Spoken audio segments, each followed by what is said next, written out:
Shukran. Najua hii ni kwa poultry farm hapa. Now people need to know like vitu zenye wanafaa kufanya.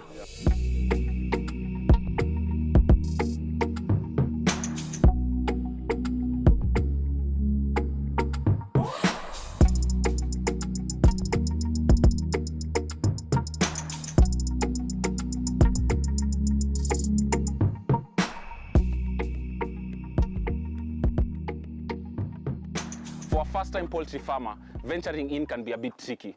Because of details like disease, vaccination, and housing, poultry farming requires a high level of expertise, understanding, and commitment. Today on the Farm Guide, we take you through lessons to consider to be a successful poultry farmer.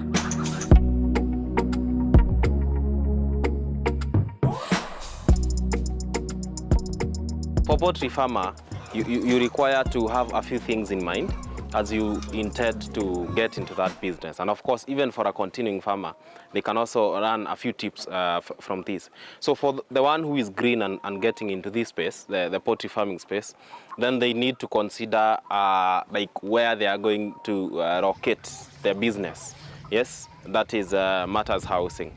Secondly, they need to know where they are going to source some quality chicks, because once you get it right on quality chicks, then you know you're going right ahead. And then thirdly, they need to know where they are going to be selling their produce or selling the product, be it eggs, be it the broilers, or be it the kienyeji chicken, or be it even whatever else they could be selling from the farm. So they need to have a market. Shop around, look at people, what is around them, the institutions that there are, the hospitals, yeah, and of course their networks, and see how much they can be able to put into that.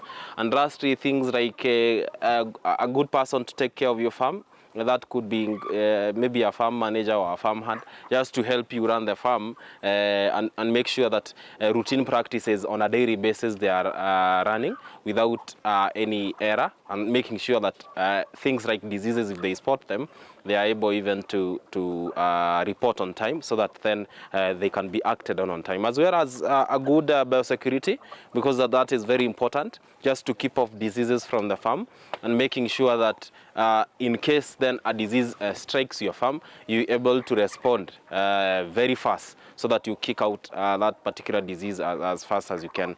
And basically things like record keeping to help you know how you're doing, the numbers you're having, the feed, and things like that. That becomes very important. And lastly, but these should have come earlier, is the issue of feeding, because then feeding takes a good chunk of the investment money, and this money you need to run this particular business. 70% of that goes into feeds. That is 70% of the production costs, and therefore either you sourcing from a quality supplier, or you just getting your raw materials and constituting for your own feed. Then you have to get like quality raw materials, so that then you can feed your chicken on a good meal. Yes, again, water should be available throughout, just to make sure that your chicken are healthy and running on without any challenge in the farm.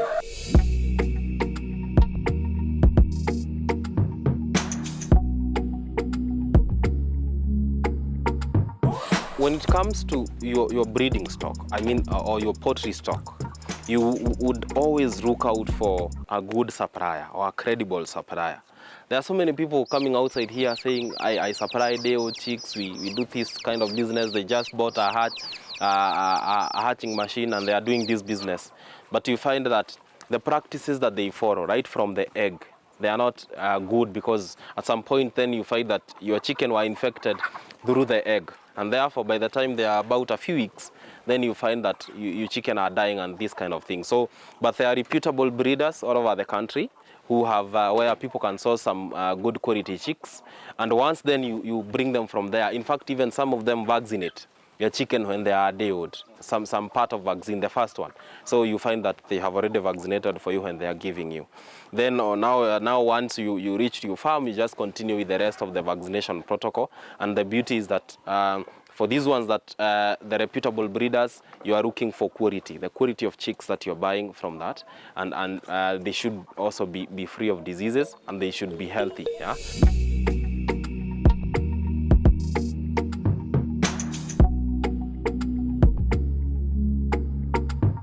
The beauty with kienyeji is that you can raise them partly on commercial feed, just a small portion, but majorly on the organic feed, as we've seen here in this particular farm, where they are feeding them on greens, on cabbages, on kales, on carrots, and just whatever is from maybe kitchen waste, for example. But then that should be some good quality to make sure that you are avoiding mold, chances of mold, just to make sure that you are not bringing issues within the gastrointestinal system to your chicken. Yeah. So, but then if we were to compare the kienyeji with the layers and the broilers and the rest, kienyeji is somehow easy to start and keep, because one, they are disease resistant, in that the majority of the diseases that affect them, they are somehow hardy, meaning if two farms, A and B, kienyeji and layers or broilers, then kienyeji would somehow survive, and the others maybe they would be hardly hit. Yeah. So on disease resistance, that's a plus for them. We also look at how much feed you got to input in the whole system. So as for the broilers and the layers, you purely go for commercial. The kienyeji will forgive you, because then you can use some organic feed, and then that is the cabbages, the kales, and things like that, and then just supplement with a small portion of the commercial feed. And finally, on meat now, kienyeji, then you're able to, at around 6 months, 7 months, you're able to get 2 kg, 3 kg chicken, which could fetch you between 1,000 and 1,500. But for the broilers, which you said at around 6 weeks, you get around between 450 to 650. Thereby, if you are to do a cost-benefit analysis, you would always choose kienyeji as compared to the broilers or the layers.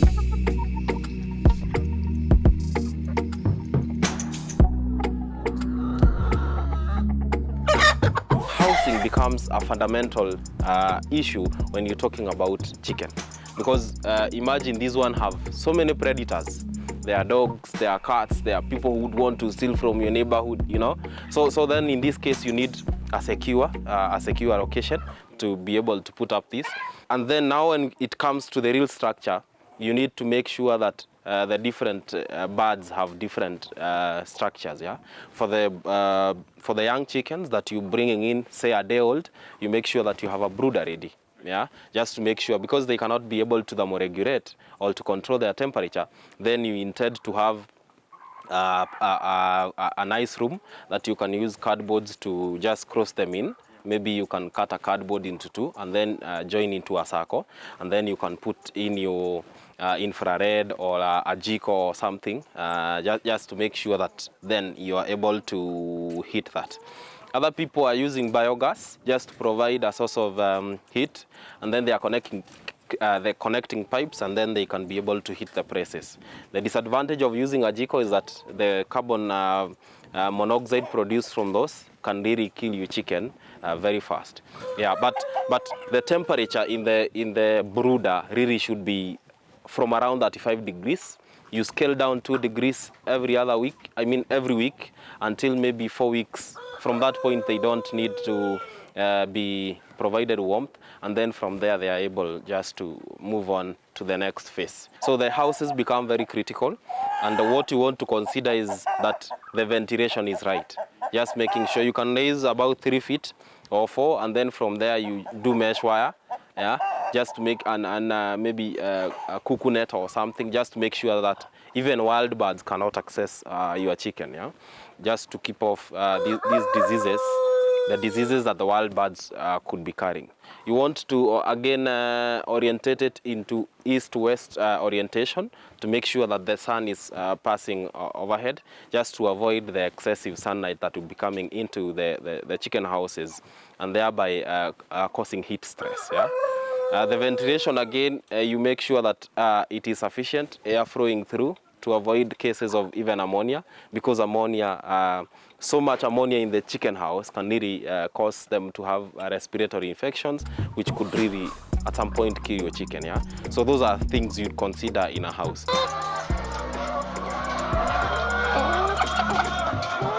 When it comes to feeding, then you would always go for a reputable supplier. And when I talk about reputable supplier, then you're looking at someone whose quality is good, because you're investing money into these feeds. And therefore, you should not just buy some bogus feeds from people who are not even known. But there are some reputable suppliers of feeds and some feed millers where you can be able to source this, as well as you can be able even to source some raw materials.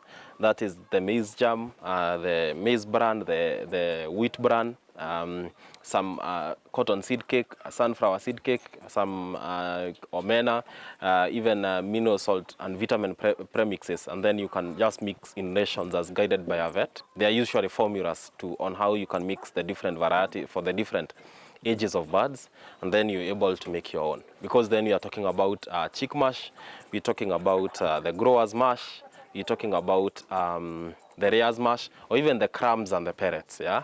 But the difference between the mash, crabs, and pellets should just be about the texture, but not about the nutritional composition. They should be equal or same in nutritional composition, but just the texture, how it feels, yeah? For the chicks, then you go for chick mash, because then they may not be able to consume the others. But over and beyond, you should make sure that you are providing sufficient amounts to this chicken to make sure that then they are growing, as then we shall be able to illustrate in a few. But for the equipment, therefore, then you need to have an equipment that is able to make it easy to feed your chicken, and one, improve efficiency, and number two, reduce wastage. Such an equipment with this part here, or this part here, is that once the chick are feeding and throwing some out, this one prevents the wastages, yeah? And therefore, if you have 1,000 chicken and each of them are throwing 5 grams or so out, you could be losing 5 kgs on a daily basis. But then with this kind of equipment, a modern feeder like this one, then you're able to reduce such wastages.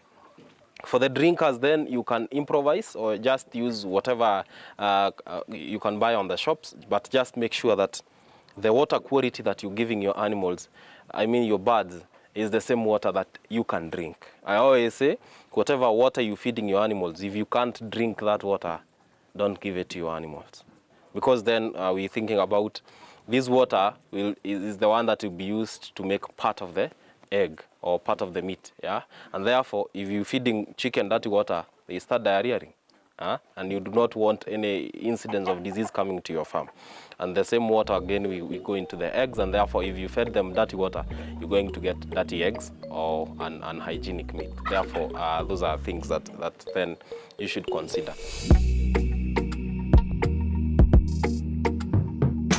A business plan becomes a very important first step for any person going into any business, because then you are seeing already you have what the product in mind, but you have not yet started. Through the process, then you have things running, and you're imagining I need ABCD to have it ready before even I start. And for a poultry business, then a business plan would include things like the housing structures you need and the cost, the cost, of course, of the chicken you desire to buy, be it the kienyeji ones, the broilers or the rears.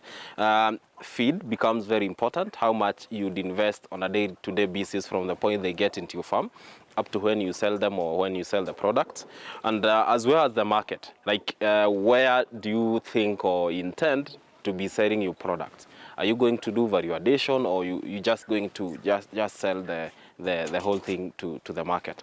As well as disease management, you would also have that, just to know when are you supposed to vaccinate against this disease and the other, when are you supposed to deworm, and what biosecurity measures you put around. And of course, something that majority of the people forget, the importance of investing in a good worker.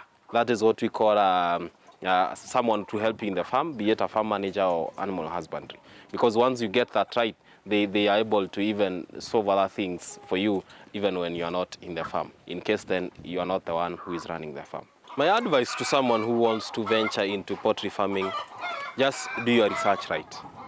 Get a good business plan, get the things that you need to do. That is the records, the feeds, where you're getting your chicken from, how you go about biosecurity, and most importantly, get some working knowledge, that is theory, on the diseases that even affect poultry, yeah? So that then you are able to know which disease is this. If you see a chicken behaving in a particular way, you're able even to call in the vet and say, this is what I'm facing, so that then you're able to be advised to avoid losses, and of course at the end of the day you're able to make some profit from your business.